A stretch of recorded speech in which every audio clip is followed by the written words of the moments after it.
Hi, Lisa. Welcome to the VIP Home Podcast. How are you today? Good. How are you?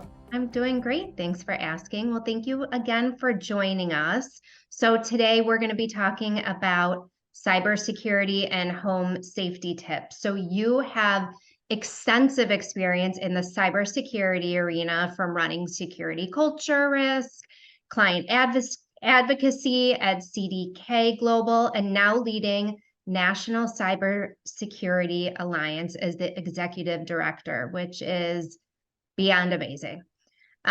What got you passionate about cybersecurity and helping people to keep their information digitally safe? Well, I think it started when I was doing thought leadership as a marketer and working with the chief security officer on all types of topics security-wise that were affecting us and our customers. And our customers were car dealers and automotive manufacturers. And the more I learned about it, just through that exercise of helping him do thought leadership, speaking engagements, running security workshops for customers and things like that, the more I realized that there was this war going on that we can't see. Right. It's happening in cyberspace, and your average person is oblivious. We don't realize this is going on all day, and the attacks are just relentless and are huge tax on the global economy. Incredibly disruptive, but most of us don't realize it. So there's a big communication gap between the security folks who know that this is a problem and the rest of us who just go about our day. We when we do try to talk about it, for instance, when we see cybersecurity professionals interviewed on TV after a splashy story about the most recent data breach, they might interview a security professional, kind of a talking head, who might say things that are highly technical. And most of us at the end of those news stories, if you asked us how we feel, we'd say we feel kind of helpless and frustrated and intimidated because there were probably some pictures of hackers in hoodies or binary floating across the TV screen. Right. And we really don't know what we can do about it. And it's a frustrating feeling. So that's what gets me up every day, is working to bridge that communication gap between the professionals who understand the situation and the public that really doesn't understand, is kind of frightened and intimidated by the whole thing and doesn't realize that there are some really easy, simple things you can do to protect yourself. Here at VIP HomeLink, we want to help all homeowners keep their digital information as safe as can be. So can you give us a few simple tips and examples that all homeowners should follow with their tech devices at home? Sure. Yeah. Most of our households are now running an entire network of devices that are all linked to the internet. Some of which I don't understand, like internet-enabled toasters and things like that. I don't have anything that doesn't absolutely positively need to be connected, because there's an old phrase in cybersecurity: if it's connected, it's hackable. Right. But we've got, computers and gaming systems and TVs and thermostats and all those good things. They can help us be more efficient. They can reduce our costs when we think about thermostats and things like that. There's a whole bunch of benefits, refrigerators that help us make up our grocery lists, all this stuff. But with all the conveniences come risks to our security and our privacy. And we're very quick as a society to trade off convenience for those other things. Because I think in most cases, we don't understand the trade-off that we're making and the role that we play in making sure that our security and our privacy are protected. Mm-hmm. So just even by listening to this today, I think you're on the right path to think about really looking at those privacy and security settings in those devices and deciding if you're comfortable with those. But as far as like really simple, actionable tips in general, don't use the name of your router that it came with or the password that it came with. Change the name of your router and change the password. There are default passwords on routers when you take them out of the box. And unfortunately, you can Google those. They're very easy to find online. So make sure that you change those. make sure you've got antivirus installed and up to date. It's a good idea to set up a guest network. So you've got a network for your family and then a guest network for guests.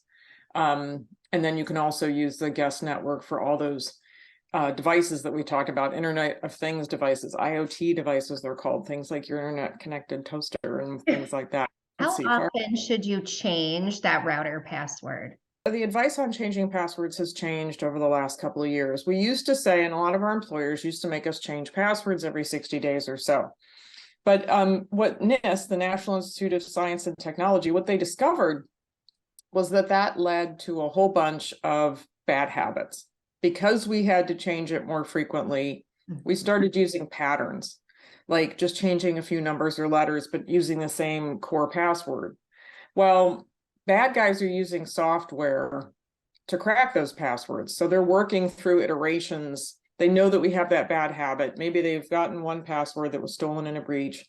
Then they're using software to run through iterations of that core password to see what they can get into. And unfortunately, it works because so often that's the pattern that we use, that bad habit of recycling passwords.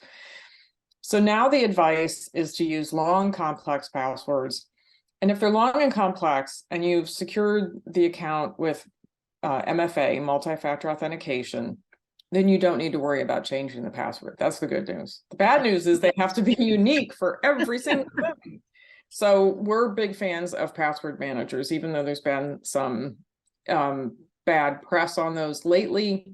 We're still fans of password managers to keep track of it. So how can we prevent hackers from hearing our conversations, which clearly they are listening to now, and also seeing our homes through smart cameras? So the most important thing is to always keep those devices up to date. If there's updates that need to be run, my device flashes color when there's new updates. A lot of those updates, the manufacturers don't touch this, but a lot of those include security fixes known as patches. And so that's really, really important to run those. Set everything to automatic. Let the devices update themselves automatically. I know that very often we like to hit that remind me later button on our PC if we're really busy with something. But set it to automatic and try not to hit that too many times. And then using, all those devices come with usually an app or an account that you have that you either access through an app or online somehow. And securing those with unique passwords and multi-factor authentication can go a really long way. So if you can get in the habit of not recycling passwords, using ones that are long and complex, and then always using multi-factor authentication along with a password, that's important.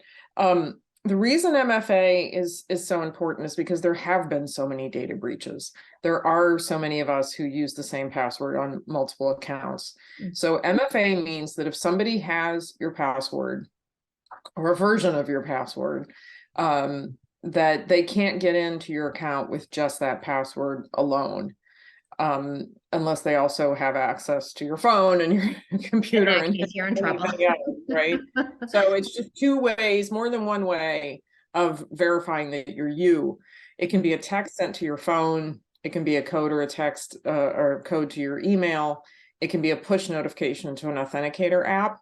And actually the reverse order of those is the way I prioritize them. So a text sent to my phone is probably my least favorite, but it's still better than not using MFA at all. I find the authenticator apps incredibly easy to use. If you have facial recognition on your phone and you get that push notification and all you have to do is look at your phone and boom, that's it, you're into your account. So the other thing I would stress is that when it comes to password managers, people have an assumption that, they're putting all their eggs in one basket. They're putting the keys to the kingdom in this one. Which is scary. Right. But if you secure that with a complex password that's unique and the multi-factor authentication, so you only have to remember that one password, the password manager remembers everything else for you. So it can also think of a long, complex password for a new account a lot faster than I can. And it can type my credentials in to something I'm logging into a lot faster than I can. They work on your phone, on your laptop. They make it easier to share passwords in your family. Mm-hmm. So for example, in order to coerce our kids to use our password manager, our family password manager, when they went away to college, we changed the Netflix password, and it took 10 minutes to get the text, Mom, what's the new Netflix Why password? And did we you said, do that? Yeah. if Yeah. you want that, then you're going to have to use that family password manager we told you to Smart. download onto your phone. So we all text passwords to each other. We have emailed passwords to each other. All these things are much less secure than a password manager.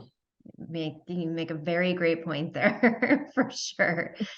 So are there certain settings on our home tech devices that we should be turning off, whether it's on a daily basis, when we're not using, I mean, like for instance, my computer right now, I have a camera that's attached to it.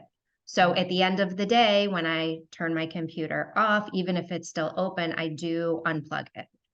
So is that, something, one of those habits that we should be doing, or what's a better Yeah, way to do that?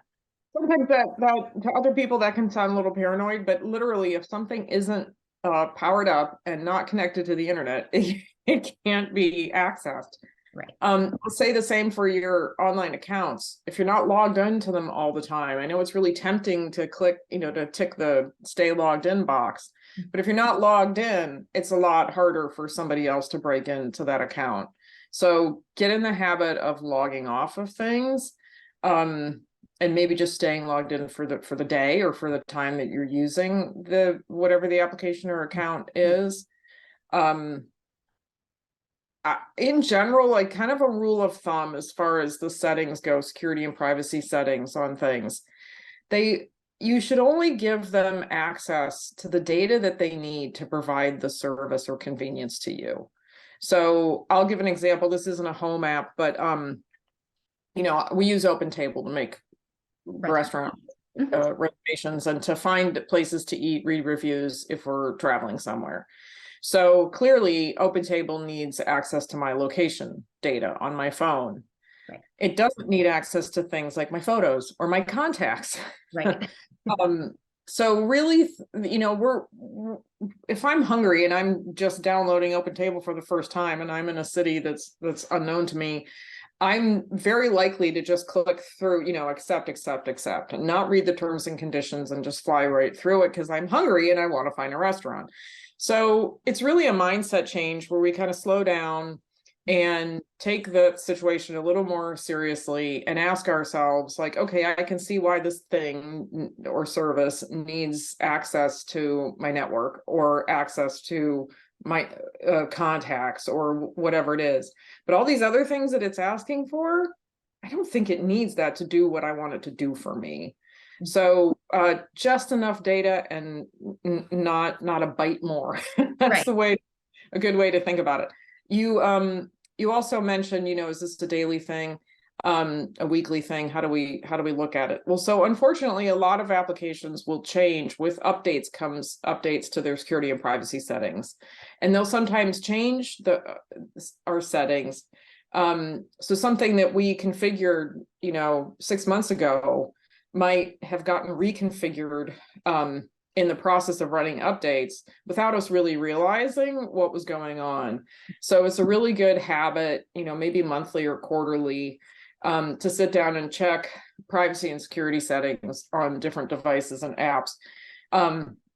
We have a list on our website, staysafeonline.org. We have a link, a page that's nothing but links to all the major email accounts and apps and things we all use, social media, links directly to their privacy and security settings, because they can be hard to find. For some of these organizations, it's not in their best interest for us to shut off access to some of our data. Social media companies. So I think, sometimes it can be tricky to find that stuff. And so we've made it easy by putting all those links on our website. That's a really good thing to know. So are there things that we should worry about or pay more attention to when it comes time for our phone and apps, for example, smart locks, on your front door? Can a hacker just simply, hack that lock? So when those were new, I think there were more cases of product vulnerabilities, meaning they were vulnerable from the factory, right? There was Right. thing a bug in the code that made it possible for bad people to do bad things. That is less and less common. It's one of the reasons why I can be a little bit of a late adopter when it comes to technology, because I like to see those problems get worked out with some, before I make an investment. Right. It's really important because our phones now have access to everything in our lives. It's really important that you lock your phone, that you log out of things on your phone. You don't leave everything logged on all the time, every account and app that's on there, and that you password protect it. We had a case here in Austin a couple of last year, I guess, a couple of months ago, where there was a criminal gang who was stealing phones from people in bars, and they were finding that primarily young folks had their phones with them. Their phones weren't locked, and they were staying logged into payment apps. Oh. So those are directly connected to your bank account. And there's no fraud protection there. If somebody empties out your bank account through your Venmo or something, then you've got a problem. So please make sure you have facial recognition or fingerprint recognition, a biometric, or at the very least a PIN number, and keep your phone locked. That makes And then sense. log out of, don't stay logged into things like Venmo. Right. Gosh. So many homeowners are, now spending at least some of their time still working from home, if not all, or, getting back into that office routine.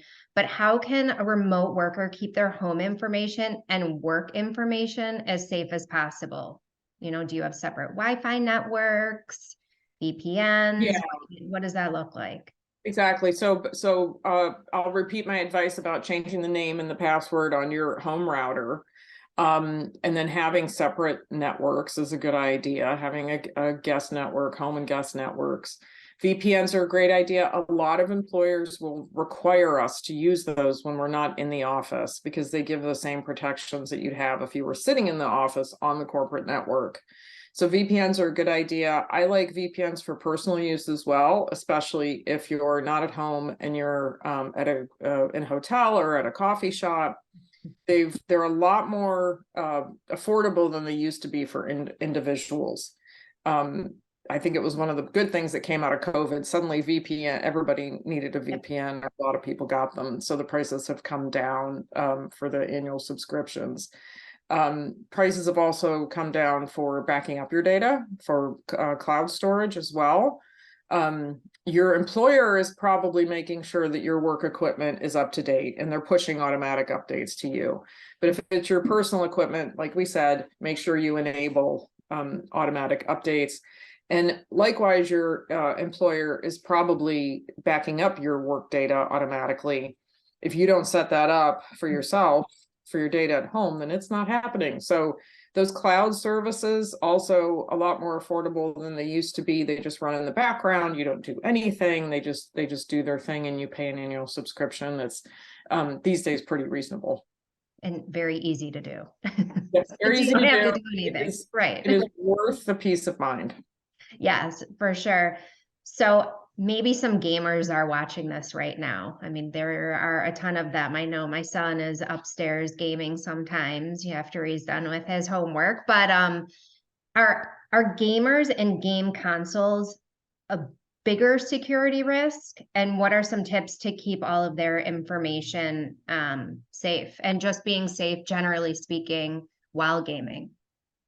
Yeah, I don't think they're any inherently, more vulnerable than other devices. It's really about keeping them up to date and using complex passwords and all that good stuff. I would say, though, that when it comes to parents and children, monitor what your kids are doing. If they were in a public space interacting with a bunch of strangers, you would want to know. Right.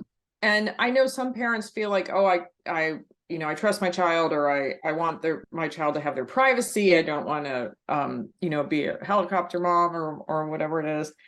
But, The social media companies and the gaming companies know exactly what your children are doing online. They know every detail.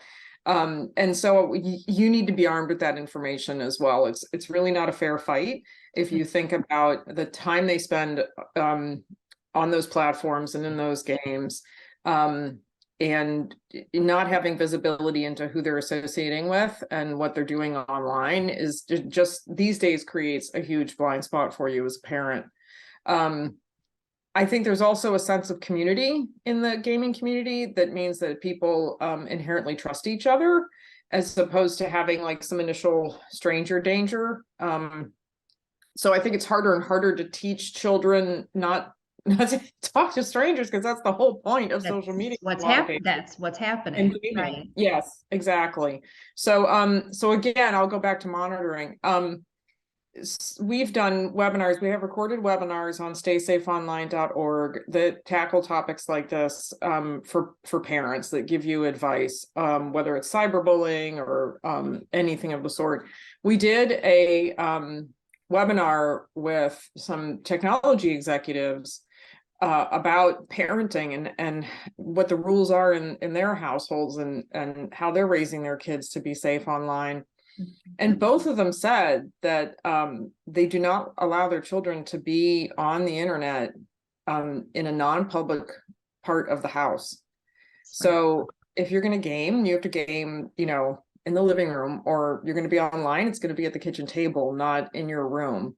And these are technology executives who really understand all the promise and the downside of technology, and they both came to that decision, independently, that was going to be the rule in their homes.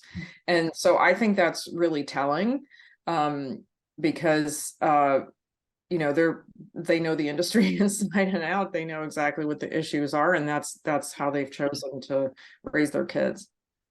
So it makes perfect sense, to be honest with you. I don't know how many people would enforce that or see it through. Up until what age is it deemed like appropriate? Because yes, for school they're online and that kind of stuff. So sometimes, Right. which is different, they need to close the door. But yes, for all of Yeah. those other things, it's for their safety at the end of the day. So. And if you're too draconian, you take a teenager's phone away, they're just going to get on their friend's phone, right? So you have to find balance. You can't keep them completely off the internet. There's just no way these days, because it's ubiquitous and they have access to so many different places. Yeah. So for younger children, it's really more direct monitoring, and for older children, it's you might want to have some parental software on their equipment. I think that's a really good idea, and just keep the lines of communication open. Which is very important as well. So getting back to some personal items of important safety documents for homeowners, like their insurance policy and any other important documents that they might have for their home, where's the best place to store that? Is it in your photos? Is it in your emails? Is it somewhere under lock and key? A Dropbox? Where's the safest place? The first two are not good solutions. Email is not secure. Your photos, generally, if your phone gets compromised, your one of your accounts get compromised, somebody can get access to your photos. You might have given an app access to your photos without meaning to, and you certainly wouldn't want those companies to have access to what's on your homeowner's insurance, for example. So in our house, we keep the originals in a bank safe deposit box, and then we keep scanned copies in the cloud. Because if you think about it, if you're, God forbid, your house burns down tomorrow, and you've kept that stuff at home, you've got a problem. If it's only on a hard drive on a home computer, you have a problem. So if you think about the worst case scenario, hurricane, flood, fire, whatever it is, you have to be able to access these documents. And what if it were the beginning of like a 3-day weekend, holiday, and the bank's closed until Tuesday or something? That's why I say don't just keep a paper copy in the safe deposit box where you might not be able to get to it for a few days. Keep scanned copies in the cloud so that you could go to any internet connected computer and get access to your documents again. Right. Well, is there anything that we haven't discussed yet that you feel our readers or listeners should know about cybersecurity at home? I would say that it's not as complicated as some of us can make it out to be, because of the technology, because of the speed at which these things are moving. We can feel like we're dinosaurs and this is too difficult, and we either seek out, a family member to help us. But the worst thing you can do is nothing. Start somewhere. Start with something easy like using a password manager. And even that, you don't have to put all your passwords in there at once and change all your passwords on everything all at once. Change your passwords and load in your most important accounts, like your financial services accounts, your homeowner's insurance, things like those, accounts like those. And then once you install it on your browser, it will ask you if you want to add different accounts that you visit as you visit them. And if you're using the same password multiple places, it will prompt you to change that. If you're using passwords that are too weak, it will prompt you to change that. So some of these things that we think about, oh, password manager, that's going to take me, first I got to pick one. I don't know how to pick one. Read Tom's Guide, read Consumer Reports. They all have reviews. And then we think, okay, now I picked one. Now it's going to take me, all afternoon to install this. And getting started, doing just a little bit is better than doing nothing at all. So I would say don't be intimidated. We have lots of friendly advice that's very plain spoken, no tech speak on staysafeonline.org. And just start somewhere, and you'll get some confidence, and you'll see how easy it can be. This is all great advice. Lisa, thank you so much for coming and visiting us today. And we look forward to having you on again in the future. And I hope you have a great day. Thanks. You too. Thanks for having me.